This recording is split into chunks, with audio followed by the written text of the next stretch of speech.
নমস্কার বন্ধুরা, নন্দিতার হেসেলে তোমাদের সবাইকে স্বাগত। আশা করি তোমরা ভালো আছো, সুস্থ আছো। আমিও ভালো আছি। চলে এসেছি আবারও একটা নতুন রেসিপি নিয়ে। ঠান্ডা তো বেশ ভালোই পড়েছে। শীতকালে সন্ধেবেলায় মাঝে মাঝেই বেশ মুখরোচক খেতে ইচ্ছা করে, আর বাইরে থেকে কিছু কিনে খাবো তার জো নেই, কারণ বাড়ির লোকেরা বাইরের খাবার খুব একটা পছন্দ করে না। তাই আজকে আমি বানিয়ে নিলাম সিঙ্গারা, ফুলকপির সিঙ্গারা। যদিও খুবই অপটু হাতেই বানিয়েছি, কিন্তু খেতে হয়েছে অসাধারণ, অসম্ভব মুচমুচে। দারুণ টেস্টি এই মুচমুচে সিঙ্গারার রেসিপি নিয়েই তোমাদের সাথে আজকে আমি শেয়ার করব। দেখে নাও আজকের রেসিপিটা, আশা করি ভালো লাগবে। ভালো লাগলে অবশ্যই কিন্তু কমেন্ট সেকশানে জানাতে ভুলো না। তো চলো চটপট দেখে নেওয়া যাক আজকের রেসিপি ফুলকপির সিঙ্গারা। প্রথমে আমি একটা ভাজা মশলা তৈরি করে নেব। এখানে আমি প্রায় 1.5 চামচের মতন গোটা জিরে নিয়েছি, আর 2 চামচের মতন গোটা ধনে নিয়েছি, আর নিচ্ছি প্রায় 4টে শুকনো লঙ্কা। এটা একদম হালকাভাবে আমি ভেজে নেব। খুব কড়া করে কিন্তু ভাজার দরকার নেই, তাহলে মশলা কিন্তু তেতো হয়ে যাবে। খুব হালকা হাতে, হালকা আঁচে এটা মুচমুচে করে ভেজে নেব। ভাজার সময় একটা সুন্দর গন্ধ বেরোবে। মশলাটা ঠান্ডা করে নিয়ে মিক্সার গ্রাইন্ডারে আমি ঢেলে দিলাম। তারপর এটা আমি একটা গুঁড়ো করে নেব, কিন্তু এই গুঁড়োটা খুব বেশি মিহি কিন্তু হবে না, একটু দানা দানা থাকলে ভালো লাগবে। আর এইটা যে কোনো তরকারিতে বা পরোটার যে পুর হয়, সেই পুরেতে এই মশলাটা দিলে কিন্তু খুব টেস্ট হয়। এটা অবশ্যই তোমরা বাড়িতে বানিয়ে এয়ারটাইট কন্টেনারে রেখে দিও। তো আমি এখানে ময়দার সিঙ্গারা করব, অনেকে আটার সিঙ্গারাও করেন, কিন্তু আমি এখানে ময়দার সিঙ্গারা করব। তো এটা আমি 2 কাপ নিয়েছি ময়দা, দেখতেই পেলে। আর সামান্য পরিমাণে একটু লবণ দিয়েছি, আর দিচ্ছি একটু জোয়ান, হাতে করে ঘষে দিয়ে দিলাম। জোয়ানটা দিলে একটু হজমের সমস্যাটা হয় না। আর দিয়ে দিচ্ছি পরিমাণ মতন সাদা তেল। এখানে সাদা তেলের ময়ানটা কিন্তু বেশি করে যাবে, কারণ খাস্তা হবে।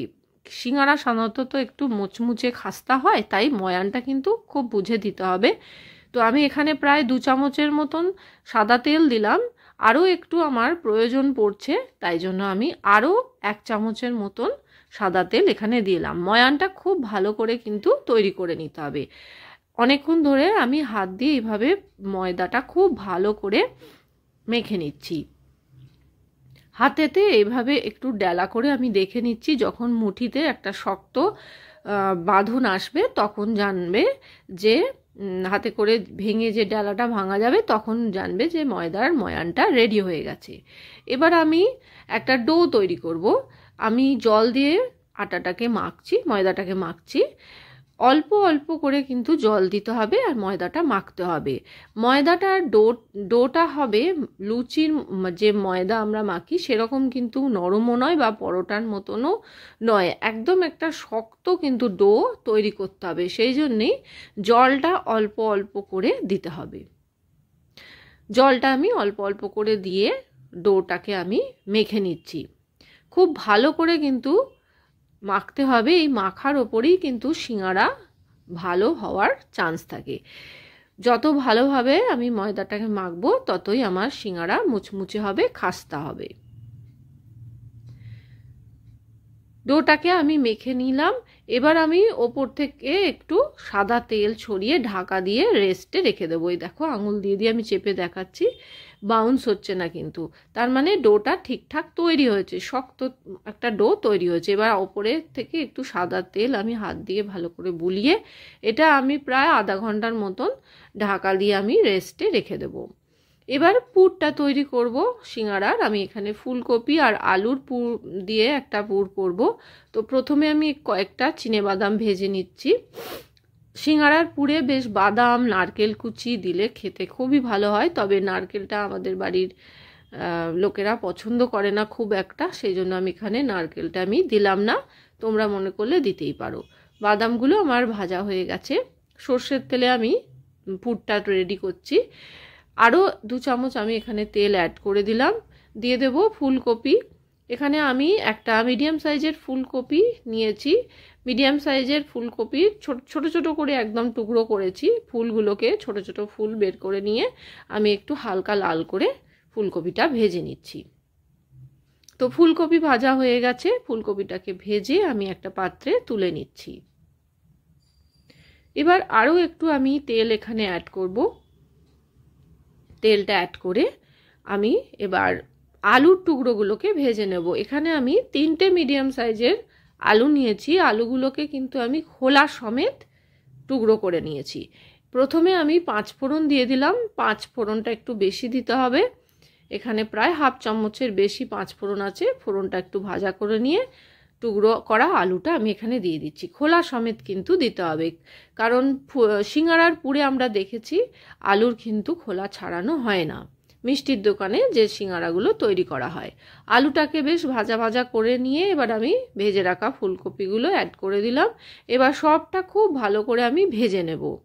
এবার ভাজতে ভাজতে আমি পরিমাণ মতন লবণ, সামান্য একটু হলুদ গুঁড়ো দিয়ে দিচ্ছি। হলুদ গুঁড়ো বেশি দেওয়ার দরকার নেই, সামান্য একটু দিলেই হবে। আর দিচ্ছি আদা আর কাঁচা লঙ্কাকে থেতো করে। অবশ্যই এইভাবেই দিও, আদা কাঁচা লঙ্কা পেস্ট দিলে খুব একটা ভালো লাগে না। আদার যে একটা সুন্দর ফ্লেভার থাকে আর কাঁচা লঙ্কার ফ্লেভারটা এই তরকারির মধ্যে ঢুকে যায়, তাই আদা কাঁচা লঙ্কা পেস্ট না দিয়ে থেতো করেই দিও। প্রায় হাফ চামচের মতন দিয়েছি। আর এবার বাদামগুলো অ্যাড করে দিলাম। আলু, কপি, বাদাম সমস্ত কিছু ভালো করে মিশে গেলে এবার আমি সামান্য একটু জল দিয়ে তরকারিটাকে আমি সেদ্ধ করে নেব। ঢাকা দিয়ে মিনিট 3 মতন রেখে দিলাম। 3 মিনিট পর ঢাকা খুলে দেখে নিলাম আলু, কপি সব সিদ্ধ হয়ে গেছে। পুরটা একদম রেডি। পুরটার জলটাকে একটু মারিয়ে নিয়ে তারপরে আমি সামান্য একটু চিনি অ্যাড করেছি। আর সব শেষে যে ভাজা মশলাটা রেডি করেছিলাম, গোটা ধনে, গোটা জিরে, শুকনো লঙ্কা, সেইটা প্রায় 2.5 চামচের মতন আমি অ্যাড করে দিচ্ছি। ভাজা মশলাটা দিয়ে খুব ভালো করে মিশিয়ে নিচ্ছি। এবার আমি গ্যাসের আঁচটা কিন্তু অফ করে দিয়েছি। অফ করে দিয়ে আমি এটা ঢাকা দিয়ে এক সাইডে রেখে দেবো। এইবারে আমি ময়দাটা আর একবার আমি মেখে নিচ্ছি। মেখে নিয়ে এবার এর থেকে আমি একটু লেচি কেটে নেব। পরোটার থেকে একটু ছোট আর লুচির থেকে একটু বড় সাইজের লেচি হবে। লেচিটা কেটে আমি আটার বা ময়দার ইয়ে দিয়ে গুঁড়িটা দিয়ে আমি একটা বেলে নেব। প্রথমে হাত দিয়ে এরকম চেপে চেপে আমি বেলে নিচ্ছি। তারপরে বেলুন দিয়ে আমি এটা একটা বোর্ড নিয়েছি যেখানে আমি সবজি কাটি, সেই বোর্ডেতে বেললে একটু সুবিধা হবে, কারণ এই বেলাটা একটু লম্বাটে টাইপের হবে, গোল কিন্তু হবে না, একটু সামান্য লম্বাটে টাইপের কেটে নিতে হবে। তারপর আমি মাঝখান থেকে দুটো ভাগ করে নিচ্ছি, সমান ভাগ। তারপরে একটা ভাগে আমি এর ধারগুলোকে একটু জল দিয়ে দিয়ে আমি মাখিয়ে নিচ্ছি। তারপরে এই যে জল দিয়ে দিয়ে আঙুল দিয়ে জল দিয়ে ধারগুলোকে আমি একটু একটু একটু করে দিয়ে দিচ্ছি, যাতে এটা ঠিক করে সিল হয়ে যায় আর কি। আটার সিঙ্গারা যদি করতে চাও তাহলে কিন্তু একটু ময়দার লেই করে নিতে হবে, না হলে কিন্তু শুধু জল দিয়ে এই সিলটা হতে চায় না, খুলে যায়। তো এবার আমি পুরটা ভরে নিচ্ছি হাতের সাহায্যে। এই জায়গাটাকে একটু আমি ফাঁক করে নিলাম, ফাঁক করে নিয়ে এবার পুরটা এর মধ্যে ভরে নিচ্ছি। খুব বেশি করে পুর ভরতে যাবে না, তাহলে কিন্তু পুর ফেটে যাবে। যারা ফার্স্ট টাইম করবে তারা কিন্তু কম কম করে পুর ভরে সিঙ্গারাটাকে গড়ে নেবে। এইভাবেই আমি কিন্তু সিঙ্গারাটাকে আস্তে আস্তে গড়ে নিচ্ছি। সিঙ্গারাগুলো আমার একটু লম্বাটে হয়েছে, লম্বাটে শেপের হয়েছে, কিন্তু বানিয়ে যখন আমরা খেয়েছি অসাধারণ খেতে হয়েছে, একদম দোকানের থেকেও সুন্দর হয়েছিল খেতে। তো একইভাবে আরও একটা ভাগ আমি এইভাবে জল দিয়ে ধারগুলোকে আমি সিল করে দিচ্ছি।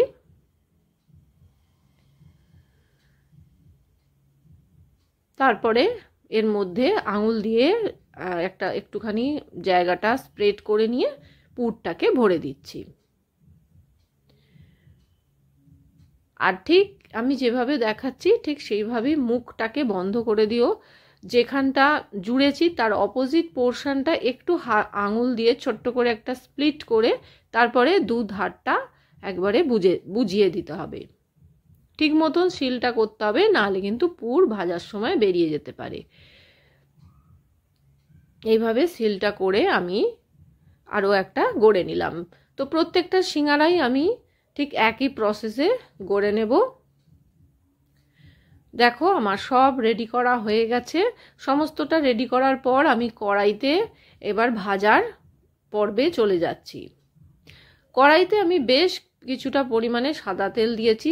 এবার ভাজার সময় যে নিয়মটা হচ্ছে কি, তেলটা কিন্তু খুব বেশি গরম করে ফেললে হবে না, হালকা গরম থাকা অবস্থাতেই সিঙ্গারাগুলোকে ছেড়ে দিতে হবে। আঙুল দিয়ে আমি ওই জন্য প্রথমে দেখে নিলাম, একটু কুসুম কুসুম গরম ছিল, সেই অবস্থাতেই সিঙ্গারাগুলো ছেড়ে দিতে হবে। আর যদি খুব গরমে ছেড়ে দেওয়া হয় তাহলে কিন্তু ওই সিল করা যে জায়গাগুলো ওগুলো খুলে যেতে পারে বা ঠিক মতন ভাজা হবে না। আস্তে আস্তে গ্যাসের আঁচটা বাড়াতে হবে এবং যত তেল গরম হবে ততই আস্তে আস্তে করে সিঙ্গারাগুলোকে ভেজে নিতে হবে। একটু সময় নিয়ে সিঙ্গারাগুলোকে ভাজতে হবে। সিঙ্গারাগুলো ভাজতে ভাজতে আমার বাবার কথা খুব মনে পড়ছিল, কারণ আমার বাবা এই সিঙ্গারা খেতে ভীষণ ভালোবাসতো আর কি। তিনি এখন বেঁচে নেই, 2 বছর হয়েছে তিনি গত হয়েছেন। তো আমার বাড়িতে যখনই তিনি আসতেন তখনই আমরা দোকান থেকে সিঙ্গারা নিয়ে আসতাম। সিঙ্গারা নিয়ে খাওয়া হতো আর কি সন্ধ্যেবেলায় চা কফির সাথে। আমার বাবা প্রচণ্ড সিঙ্গারা, তারপরে কচুরি, মানে গুটকা যে কচুরিগুলো হয় সেই কচুরিগুলো খেতেও খুব ভালোবাসতো। তাই সিঙ্গারাগুলো ভাজতে ভাজতে বাবার কথাই মনে পড়ছিল। যদি বাবা বেঁচে থাকতো তাহলে আমি অবশ্যই বাবাকে ভেজে যখন আসতো তখনই আমি ভেজে করে খাওয়াতাম। কারণ সিঙ্গারা আমি খুব একটা বাড়িতে বানানোর চেষ্টা কোনো দিনই করিনি, ফার্স্ট টাইমই করছি। তো খুব ভালোই হয়েছিল খেতে, বাড়িতে প্রত্যেকেই বলেছে যে সত্যি দোকানের থেকেও সুন্দর হয়েছে। তো যাই হোক, সিঙ্গারাগুলো কথা বলতে বলতে দেখো উল্টে পাল্টে বেশ ভাজা হয়ে গেছে, আর তেলটা দেখেছো আস্তে আস্তে কি সুন্দর গরম হতে শুরু করেছে। এইভাবেই ধীরে ধীরে ধীরে ধীরে ধৈর্য ধরে সিঙ্গারাগুলোকে আমি হালকা লাল করে ভেজে নেব। অনেকে একটু কম ভাজে, অনেকে একটু কড়া ভাজতে পছন্দ করে। আমি খুব বেশি কড়া করিনি, একটু হালকা লাল করেই ভেজে নিচ্ছি। তেলটা ছেঁকে ছেঁকে তুলে নিচ্ছি। সন্ধেবেলায় চা কফির সাথে বা মুড়ি দিয়ে সিঙ্গারা খেতে ভীষণই ভালো লাগে। তোমাদের কিভাবে ভালো লাগে? মুড়ি দিয়ে ভালো লাগে নাকি চা কফি দিয়ে ভালো লাগে? আমার তো ভীষণই ভালো লাগে মুড়ি দিয়ে সিঙ্গারা খেতে, তবে খুব বেশি পছন্দ করি না, মাঝে মাঝেই আমরা খাই, খুবই কমই খাওয়া হয় সিঙ্গারাটা। আর শীতকালে সন্ধেবেলায় মাঝে মধ্যেই কিন্তু ভাজাভুজি খেতে কিন্তু মন হয়, তাই আজকে আমি এটা বানিয়ে ফেলেছি আর সঙ্গে সঙ্গেই তোমাদের সাথে শেয়ার করে ফেললাম। তো আরও একটা ব্যাচ আমি রেডি করে ফেলছি, আর ছাঁচে দিয়ে এইভাবে তেলটা ওপরে ওপরে দিয়ে দিতে হবে। তাতে কি হবে, আস্তে আস্তে সিঙ্গারাগুলো কিন্তু ফুলবে, ওপরের যে ময়দার পরতটা সেটা আস্তে আস্তে ফুলবে। আর এরকমভাবে ছাঁচে করে করে ওপরে ওপরে তেলটাকে দিয়ে দিতে হবে। তো আরও একটা ব্যাচ আমার রেডি হয়ে গেছে, দেখো ভীষণই দেখতে সুন্দর হয়েছে, আর সিঙ্গারার যে পুরটা ছিল সেটাও খেতে দারুণ লাগছিল। তো দেখো কথা বলতে বলতে সেকেন্ড ব্যাচের সিঙ্গারাগুলো ভাজা হয়ে গেল। আমি তেল থেকে ঝরিয়ে তুলে রাখছি, একটা টিস্যু পেপারের ওপরে রেখে দেবে, অথবা টিস্যু পেপার যদি বাড়িতে না থাকে তাহলে খবরের কাগজের ওপরে প্রথমে সিঙ্গারাগুলোকে রাখবে, তাতে কি হবে তেলটা অ্যাবজর্ব করে নেবে। তো আমার সিঙ্গারাগুলো সব রেডি হয়ে গেছে। আমি এটা টমেটো কেচাপের সাথে সার্ভ করেছি। অবশ্যই কিন্তু বাড়িতে বানিয়ে আমাকে জানিও কমেন্ট সেকশানে কেমন লাগলো। তোমাদের কমেন্টসগুলো আমাকে উৎসাহ দেয় নতুন নতুন রেসিপি তৈরি করার। এই যে দেখো আমি একটা ভেঙে দেখাচ্ছি, পুরটা দেখতে পাচ্ছ খুব সুন্দর লাগছে দেখতে, আর বেশ মুচমুচে হয়েছে কিন্তু, আর খেতেও অসাধারণ হয়েছে। তো আজকে এখানেই শেষ করছি। ভালো থেকো, সুস্থ থেকো।